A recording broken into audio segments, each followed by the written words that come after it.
Dažniausiai yra vagiami daiktai, kuriuos galima parduoti. Arba, tarkim, apie pinigus šitoje situacijoje. Pinigai tai jau yra tas daiktas, už kurį tu gali kažką pirkti, bet šiaip yra vagiami daiktai, kuriuos tu gali parduoti, gauti pinigų ir tiesiog. Ir aišku, daiktai, kuriuos tu lengvai dar netgi gali parduoti. Šiai dienai mes turime daiktų žymėjimo registrą.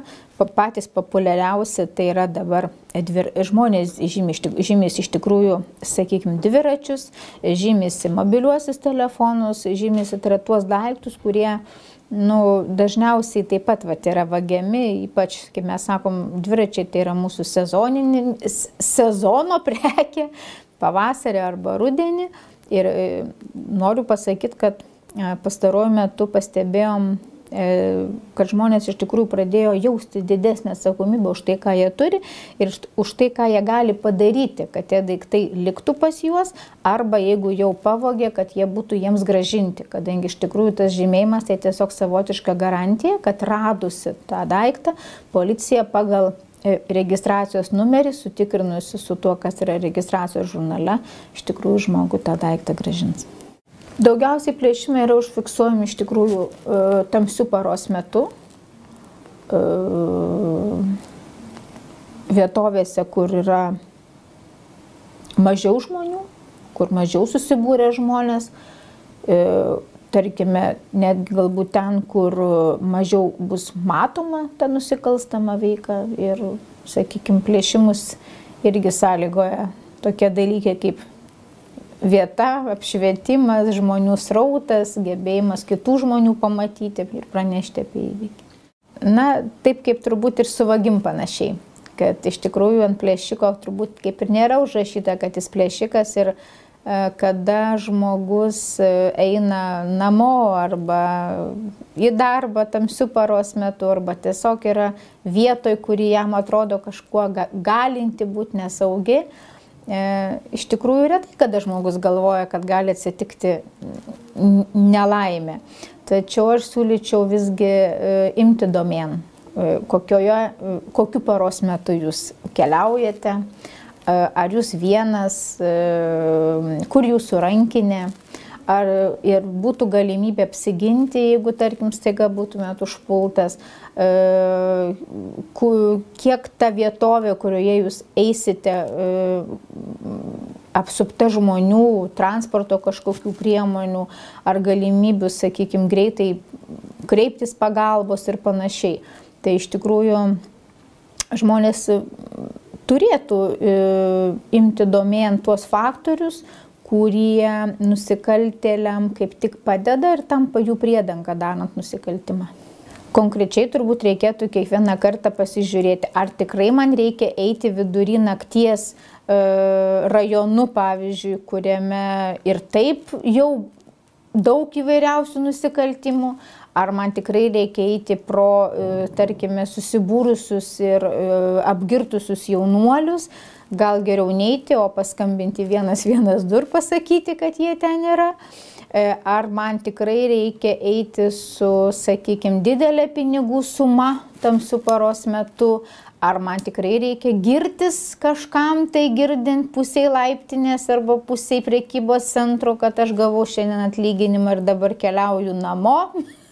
Tai tokie dalykai, kad iš tikrųjų žmogus turėtų pagalvoti apie savo esamą turtą, laikant didžiausią vertybę patį save ir savo sveikatą ir gyvybę ir pagalvoti, kad gal galėtų grįžti, tarkim, namo, jeigu mes kalbame apie grįžimą, tai gal jis galėtų grįžti su automobiliu, gal galėtų draugas pavėžėti, gal jis galėtų iš viso negrįžti ir likti nakvoti, gal jis galėtų nesinešti brangių daiktų, tarkime, ir tiesiog palikti, o pasimti ryte.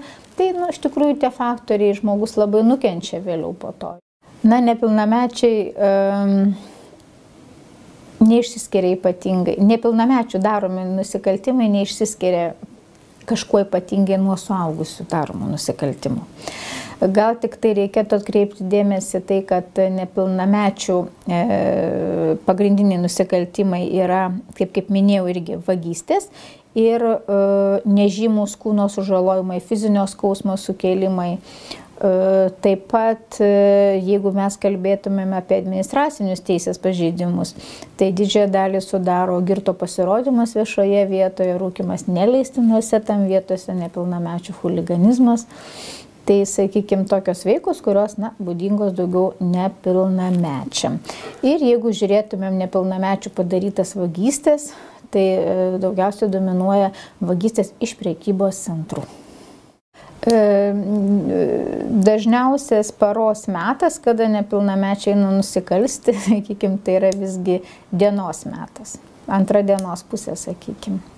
Kalbant apie nepilnamečius, turbūt reikėtų pradėti nuo to, kad yra tam tikra tokia nepilnamečių grupė, vadinasi paaugliai. Tai,